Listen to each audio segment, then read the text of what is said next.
देश भर के स्कूल्स और कॉलेजेस को शट डाउन कर दिया गया है और बांग्लादेश की सरकार ने मोबाइल इंटरनेट सर्विसेज को भी सस्पेंड कर दिया। মুক্তিযোদ্ধাদের নাতিপুতিরাও পাবে না, তাহলে কি রাজাকারের নাতিপুতিরা পাবে? इस तरीके का लो लेवल आर्ग्यूमेंट एक प्रधानमंत्री को सूट नहीं करता। बांग्लादेश की प्रधानमंत्री शेख हसीना को अब प्रोटेस्टर्स डिक्टेटर करके भी पुकार रहे हैं।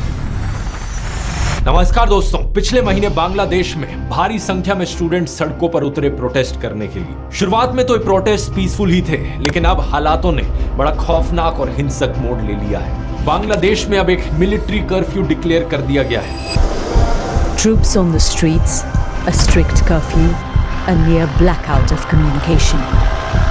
देश भर के स्कूल्स और कॉलेजेस को शट डाउन कर दिया गया है और बांग्लादेश की सरकार ने मोबाइल इंटरनेट सर्विसेज को भी सस्पेंड कर दिया। इन वायलेंट क्लैशेस में अब कम से कम 150 लोग मारे जा चुके हैं और हजारों जख्मी हैं। बांग्लादेश की प्रधानमंत्री शेख हसीना को अब प्रोटेस्टर्स डिक्टेटर करके भी पुकार रहे हैं। आखिर क्या कारण है इस सब के पीछे? आइए समझते हैं इस पूरी सिचुएशन को विस्तार से आज के इस वीडियो में।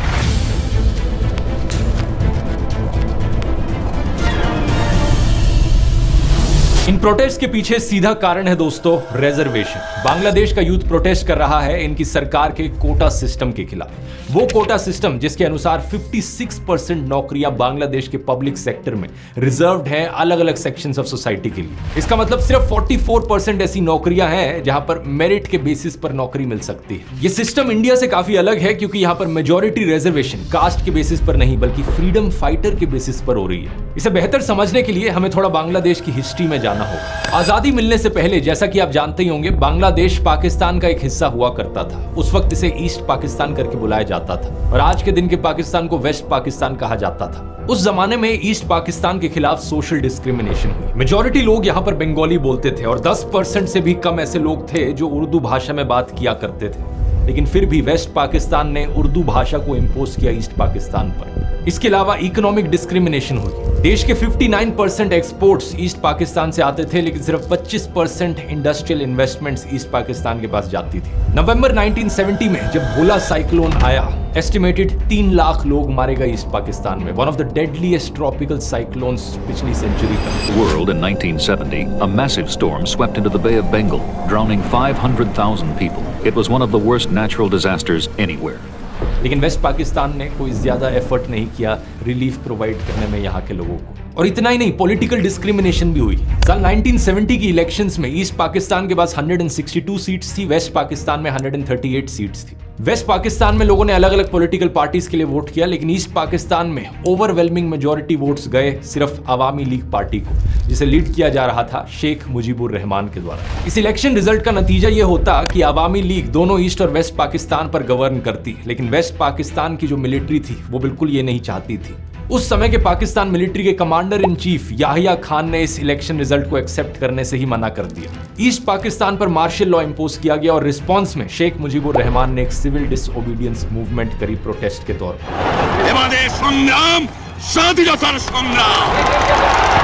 इसी समय वेस्ट पाकिस्तान की मिलिट्री ने बड़े भारी स्केल पर अत्याचार किए ईस्ट पाकिस्तान के लोगों के खिलाफ। शेख मुजीबुर रहमान को अरेस्ट किया गया और लाखों लोगों को मारा गया। एक जेनोसाइड हुआ ईस्ट पाकिस्तान में। करीब 1 करोड़ लोगों को रेफ्यूज लेनी पड़ी इंडिया में। अप्रोक्सीमेटली 50% पॉपुलेशन ईस्ट पाकिस्तान की इंटरनली डिस्प्लेस हो गई इसकी वजह से। इसी के बाद ही था कि 1971 की बांग्लादेश लिबरेशन वॉर हमें देखने को मिली। ये वही वॉर थी जहां पर इंडिया ने मदद करी और बांग्लादेश को आजादी दिलाई under the prime ministership of Indira Gandhi. Mujibur Rahman, the leader of East Pakistan, declared the region an independent republic, which he said will be called Bangladesh, the land of the Bengalis. East Pakistan में जिन लोगों ने आजादी की ये लड़ाई लड़ी, जिसकी वजह से बांग्लादेश एक आजाद देश बना, ये फ्रीडम फाइटर्स हुए। यही फ्रीडम फाइटर्स आज की सिचुएशन में रेलेवेंट हैं इस कोटा सिस्टम की वजह से, क्योंकि दोस्तों बांग्लादेश के इस कोटा सिस्टम में 30% जॉब्स को रिजर्व किया गया है फ्रीडम फाइटर्स के डिसेंडेंट्स के लिए। इसके अलावा कुछ और रिजर्वेशंस हैं, जैसे कि 10% औरतों के लिए, 10% जिला कोटा है बैकवर्ड डिस्ट्रिक्ट्स के लिए, 5% रिजर्वेशन है एथनिक माइनॉरिटीज के लिए और 1% रिजर्वेशन है उन लोगों के लिए जिन्हें फिजिकल डिसेबिलिटीज हो। इन सभी नंबर्स को एडअप करोगे तो टोटल 56% रिजर्वेशन बनती है, लेकिन मेजॉरिटी शेयर 56% में से है ये 30% फ्रीडम फाइटर्स का कोटा। इस आर्टिकल को देखिए, ढाका यूनिवर्सिटी में पढ़ने वाले 3rd ईयर इंटरनेशनल रिलेशंस के एक स्टूडेंट फहीम फारूकी, जो कि एक प्रोटेस्टर भी हैं, इनका कहना है कि ये प्रोटेस्ट बेसिकली कोटा सिस्टम की रिफॉर्मेशन के लिए है। प्रोटेस्टर्स चाहते हैं कि एथनिक माइनॉरिटीज वाली रिजर्वेशन और फिजिकल डिसेबिलिटीज वाली रिजर्वेशन को छोड़कर बाकी सारी रिजर्वेशंस हटा दी जाए सरकार के द्वारा। यहां पर ये फ्रीडम फाइटर्स वाली रिजर्वेशन सबसे इंटरेस्टिंग है क्योंकि इसकी शुरुआत साल 1972 में ही हो गई थी, आजादी मिलने के सिर्फ 1 साल बाद। इनकी मिनिस्ट्री ऑफ कैबिनेट सर्विसेज ने उस साल एक ऑर्डर इशू किया था कि फ्रीडम फाइटर्स के लिए एक कोटा होना चाहिए। जिन लोगों ने अपनी लाइफ को रिस्क पर डाला, जिन लोगों ने संघर्ष किया अपने देश को आजादी दिलाने के लिए, उन लोगों के लिए 30% नौकरियां रिजर्व की जाए। नोट करने वाली बात यह है कि यह चीज सिर्फ फ्रीडम फाइटर्स के लिए एप्लीकेबल थी।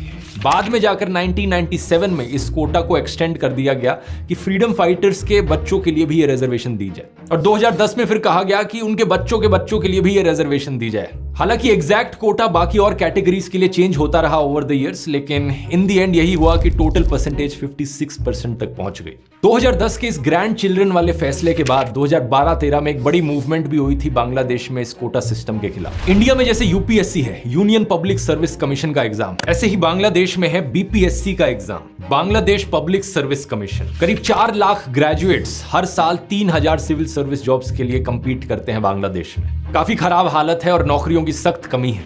फरवरी 2018 में बांग्लादेश साधारण छात्र अधिकार संरक्षण परिषद ने रिफॉर्म्स की डिमांड करी बांग्लादेश गवर्नमेंट सर्विसेज में। उस समय भी क्लैशेस देखने को मिले उन स्टूडेंट्स के बीच में जो इसके खिलाफ थे और वो स्टूडेंट्स जो प्रो कोटा थे। लेकिन प्रेशर में आकर अक्टूबर 2018 में बांग्लादेश की सरकार ने सर्कुलर इशू किया कि 1st क्लास और 2nd क्लास जॉब्स के लिए ये कोटा सिस्टम हटा दिया जाएगा। बात यहीं पर खत्म हो गई होती, लेकिन 2021 में कुछ फ्रीडम फाइटर्स के 7 बच्चों ने हाई कोर्ट में पिटीशन डाली इस कोटा सिस्टम को हटाने के खिलाफ, और 5 जून 2024 यानी कि पिछले महीने हाई कोर्ट का फैसला आता है कि जो पिटिशनर्स कह रहे हैं वो सही है। सरकारी सर्कुलर को इलीगल डिक्लेयर कर दिया जाता है और कोटा सिस्टम को वापस इंट्रोड्यूस कर दिया जाता है। यही कारण था कि पूरे देश भर में प्रोटेस्ट फिर से जाग उठते हैं।